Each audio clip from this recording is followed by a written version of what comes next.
A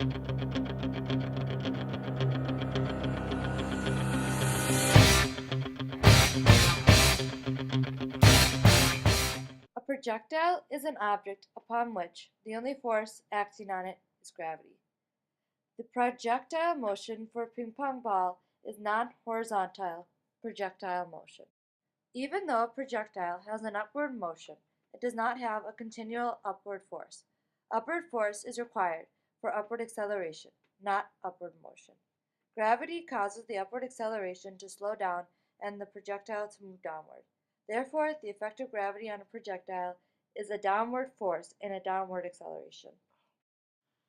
I chose ping pong for my project because it clearly demonstrates projectile motion. I asked my brother and cousin to help me display ping pong in projectile motion. The ping pong ball follows a parabolic arc when hit, which is a characteristic of projectile motion. If gravity didn't exist, the ping pong ball would travel upwards forever.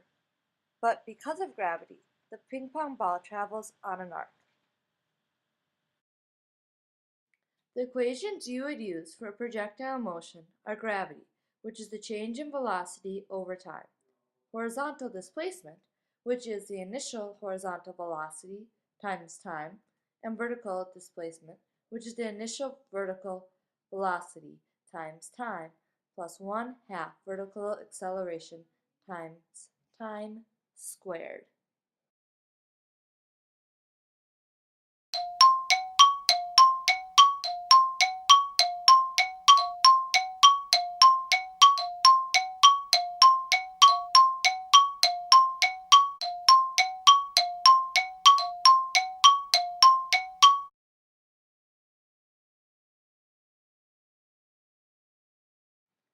The ping pong ball travels in a parabola.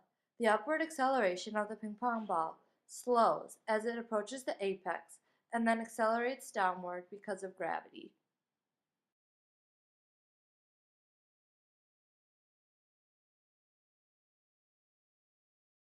To find the height of a random point on the arc, you'd use the vertical displacement equation, or initial vertical velocity times time plus 1/2 acceleration times time squared.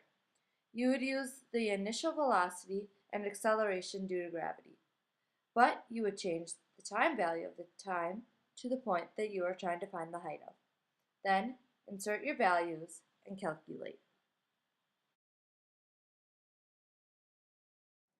The graph shows the two-dimensional motion of the ping pong ball by comparing the horizontal and the vertical distances covered. The data on the graph follows a parabolic arc. The ping pong ball reaches its highest point at approximately 0.69 meters above the table.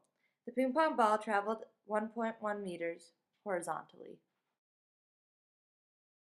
The top graph is the horizontal displacement versus time graph. The slope of the top graph equals the horizontal velocity of the ping pong ball. The top graph shows that the ping pong ball had a constant horizontal velocity. The bottom graph is the horizontal velocity versus time graph. The slope of the bottom graph equals the horizontal acceleration of the ping pong ball. The bottom graph shows that the horizontal acceleration initially increased and then decreased. The decrease in horizontal acceleration was uneven. The top graph compares vertical distance traveled and time, or vertical velocity. The bottom graph compares vertical velocity and time, or vertical acceleration. The bottom graph shows a negative vertical acceleration for the ping pong ball. This fits because gravity is a negative vertical acceleration.